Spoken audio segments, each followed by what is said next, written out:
Hello বন্ধুরা, আপনারা সবাই কেমন আছেন? আমি খুব ভালো আছি। দার্জিলিং তাবাকশির পার্ট 10 নাম্বার ভিডিওর পর পার্ট 11 নাম্বার ভিডিও নিয়ে চলে এসেছি। পার্ট 10 ভিডিওতে আমি বলেছিলাম তাবাকশি রিসর্টটা আপনাদেরকে ঘুরে দেখাবো। আর আমরা যে রুমটা ছিলাম এটা একটু ইউনিক, সেটাও আপনাদেরকে দেখাবো। এরপরে আমরা চলে যাব রাংবাং রিভারে, সেটা আমি আপনাদের নেক্সট ভিডিওতে দেখাবো।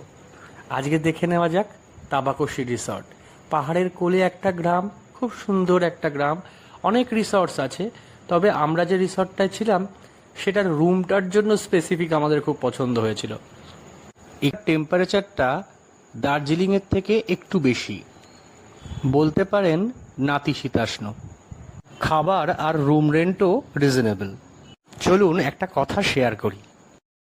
জানেন, এখানকার যে ওনার, তিনি আমাদের সাথে গল্প করছিলেন যে ওনার অনেক কুকুর পোষা ছিল, ডগ।